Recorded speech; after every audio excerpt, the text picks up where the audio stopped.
গোৱালপাৰাৰ লক্ষীপুৰত বনৰীয়া হাতীৰ তাণ্ডৱ। লক্ষীপুৰৰ তিতাপাৰা লাহাপাৰাত বনৰীয়া হাতীৰ তাণ্ডৱৰ পিছত এবাৰ বেচৰকোনাৰ কোচপাৰাত পুনৰ হাতীয়ে চলালে তাণ্ডৱ।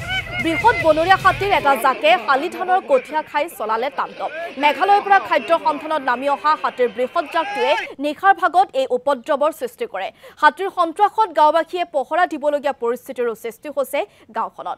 আমি দৃশ্যাংশ আপোনালোকক দেখুৱাইছো। এনেদৰে এখন পথাৰৰ মাজতে অৱস্থান কৰিছে এটা বৃহৎ বন্যহস্তীৰ জাকে। গোৱালপাৰাৰ লক্ষীপুৰত বন্যহস্তীৰ এই উপদ্ৰৱ দেখিবলৈ পোৱা গৈছে। বিশেষকৈ আজি শালিধানৰ খেতি আছে, সেই খেতি ধান খাই ইতিমধ্যে তহিলং কৰিছে বন্যহস্তীৰ জাকটোৱে, যাৰ বাবে এক প্ৰকাৰ বিনিদ্ৰ ৰজনী কটাবলগীয়া হৈছে অঞ্চলবাসীয়ে। নিশাৰ ভাগত পহৰাৰো ব্যৱস্থা কৰিবলগীয়া হৈছে গাঁওবাসীয়ে।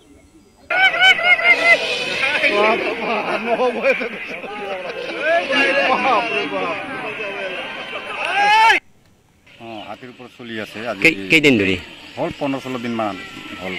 20-25টা মান আছে এরকম ধান বিধান ক্ষতি করবা লাগছে। আজিও খাই আছে, বর্তমানে দেখা পাই আছে, সকলে দেখি আছে।